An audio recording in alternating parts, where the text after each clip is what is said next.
Man in motion, creative, evocative, athletic, strong, engaged, change-making, gritty, determined, unrelenting, inspirational. This is the man in motion, and these are the characteristics that we honor and celebrate in Rick Hansen. The man in motion has become a symbol, a foundation, a movement, a community, a song. But today we honor Rick Hansen, the multifaceted individual, and say thank you for all that he has done and all that he has taught us and all that he represents. As a young man, Rick Hansen was an all-star athlete who loved to fish. At 15, he was thrown from the back of a truck and was paralyzed from the waist down. He is still an all-star athlete, and he still loves to fish. He has won 19 international wheelchair marathons and a gold medal in the 800 meters at the 1980 Summer Paralympics. He has played and coached champion basketball and volleyball. He has been the chair of the Fraser River Sturgeon Conservation Society and of the Pacific Salmon Endowment Fund Society. He is a conservationist. He is a friend of the fish. The spinal cord injury that resulted from the accident changed his life, but did not change the man. Rick Hansen just became more of who he clearly was already. He put his passion, drive, and energy into making communities more accessible and more inclusive for people with spinal cord injuries and into advancing spinal cord research. And he has been relentless in that endeavor. Next March will mark the 25th anniversary of the start of his Man in Motion World Tour. He wheeled through 34 countries, across 4 continents, over 40,000 kilometers in just over 2 grueling but exhilarating years. He and his team set themselves the goal of raising $10 million. They raised $26 million. And they brought about change in people's hearts and minds, as well as more ramps and more curb cuts, greater accessibility and greater understanding. It turns out that Mr. Hansen is very good at raising money, probably because for him it is about making us a better society and about having fun doing it, and because he operates from the belief that nothing is impossible. The Rick Hansen Foundation has raised over $200 million for spinal cord injury-related programs. After June 14th of this year, it may be a few million more, because on that day, people across Canada will be participating in the 7th annual Rick Hansen Wheels in Motion fundraising event. I would not be doing justice to who Rick Hansen is if I did not give a plug for Ottawa's events, which is here at Carleton starting at 9 a.m. on June 14th. All of us should be in motion, raising funds. I don't know that Carleton can compete with the writing of a #1 song in your honor, but we are pleased to join the many schools, universities, and halls of fame that have recognized and honored Rick Hansen, the man in impossible, perpetual motion. Mr. Chancellor, in recognition of an outstanding contribution as a leader in the education of people with disabilities, I request that you confer the degree of Doctor of Laws honoris causa upon Richard Hansen. By virtue of my authority, I confer upon you the degree of Doctor of Laws honoris causa. Thank you, Herb. Appreciate that.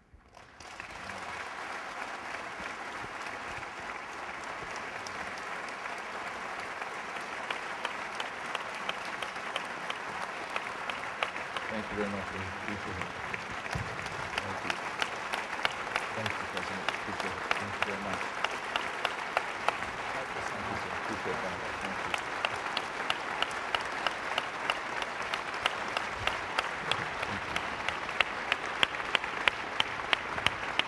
Thank you, sir. Yes, I am. Yeah, thank you. That's good. Thanks. I'm okay. Thanks. Thank you.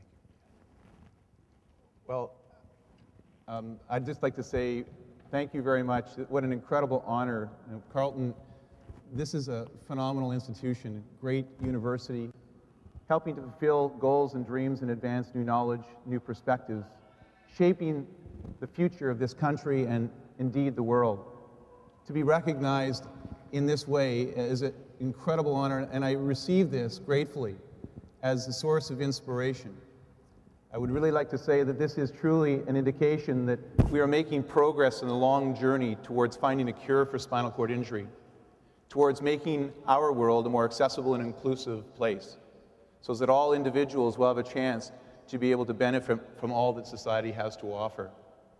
This dream and this journey is not accomplished in 2 years traveling through 40,000 kilometers in 34 countries on the Man in Motion World Tour. It takes the collective energy of millions of people over decades to get to the end, to be able to make a difference. I receive this honor also because I am so privileged to be here in the company of another special inductee, and that is, of course, Mr. Stephen Lewis.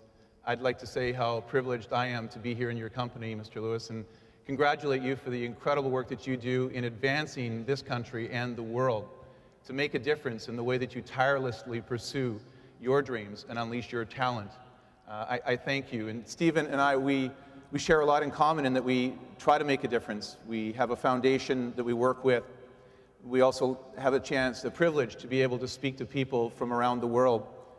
We also often fall for our audiences figuratively and literally. I know Stephen's had a couple of tumbles in his life, and me, I've actually been wheeling up ramps on the way to be introduced, and have occasionally catch the edge of my jacket and flipped over and wheeled off the ramp and tumbled onto a table to say, hey, I'm over here. You can see, fortunately, they've taken advantage of that by putting rails up this time to make sure that I stayed safely contained on my way up here. My mentor, Stan Strong, would say, one of the first people who survived spinal cord injury would say, Rick, you should be thankful because there is a ramp. And you're moved from the back rooms of society when I was first injured to being able to be honored and privileged to be able to say something hopefully of meaning.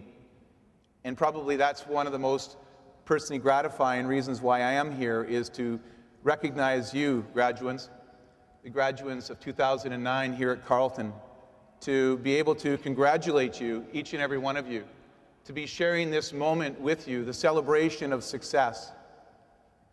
In the celebration of success, we have a chance to build the scaffolding of our character, our nature, the lessons learned, and our skills. We get a chance to reflect back on what we've accomplished, to be able to embed it so that we can carry forward for the future. I congratulate you for the work that you've done. We're here to be able to not only recognize that success, but to move forward. As I look back, I recognize that in celebration, we need to make sure that we have a sense of satisfaction in knowing that it's been hard work, incredible perseverance. Each and every one of you have had obstacles that you have had to overcome along the way.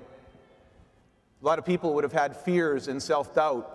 There would have been chances that you would have thought about perhaps quitting, and here you are yet having struggled to emerge through, to know that you've set goals, you've persevered, and you have achieved.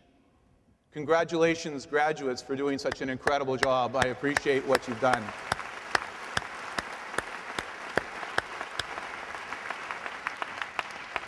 This is also a chance for us to feel a sense of profound gratitude, because we live in this amazing country. We are surrounded by the notion that no one, absolutely no one, gets anywhere on their own.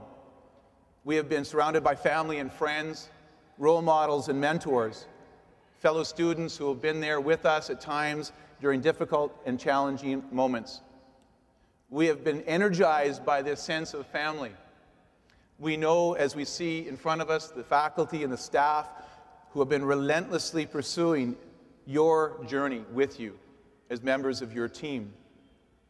And as I receive this, recognition is a culmination of my journey at a stage where I know that we have achieved many things. I do this on behalf of the thousands and thousands of people who have been with me every step of the way. My family, my friends, my mentors like Stan Strong. I'd like to make special recognition of an individual from Carleton who has had a profound impact on my life, and of course he has had an amazing impact on this university and being a more accessible and inclusive world, and that is Mr. Dean Melway. And Dean is in the back corner there, and he is a staff member at Carleton, and I want to say thank you to you, Dean, for the work that you do. You've been amazing. You are the representation of all that surrounds me to be able to be in this position to say thank you for this honor. That sense of gratitude carries forward because when we come forward through this celebration, we also have to look forward to the hope for the future. And you know, I look forward to the future. I know that we will find a cure. 90% of what has been accumulated, the knowledge that has been developed, has happened in the last decade as it relates to spinal cord injury. Just think about that, the acceleration of the pace of knowledge translation. And you, graduates, you're part of that new dimension, that new generation that will take it to a completely different level, whether it be related to cure, working with this institution, whether it be thinking of social policy and ways to break down future barriers, or just respond to a family or friend, or even your own circumstances that may be unforeseen in the future. You're all part of this journey in one way or another. For me, when I think of hope, I think of this honor as a symbol of the fact that my best work must be still in front of me. To be able to take the learnings that have been developed to date, to be able to wake up in the morning with a sense of passion and meaning, that I know that my best work is in front, that I can make this world a better place because I am surrounded by an incredible family of friends and supporters, indeed a nation, and people from around the world. This moment of celebration inspires me to move forward.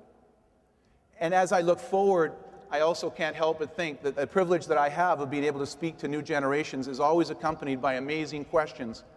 And one insightful question constantly comes up. It is, Rick, if you ever had a choice to go back, to be able to choose whether you'd get in the back of that pickup truck or not, would you trade your life for the use of your legs?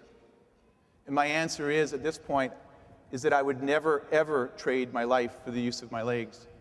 I feel like I am one of the luckiest guys on the planet. Back then, it was the worst thing that could have happened to me. But it forced me to dig deep, to be able to ask important questions about the value of life, meaning and purpose, to be able to understand that it isn't defined by whether one can use one's legs or not. It's about one's heart, one's soul, one's passion. To be able to think that you are surrounded by love, to give love, and hopefully try to move forward with a sense of passion to make a difference in this world. And each and every one of you, as you graduate and as you're going through into your world, you will be surrounded. You will be absolutely bombarded with messages that are often filled with negativity, doom, and gloom. There are things that happen to us that we have no control over.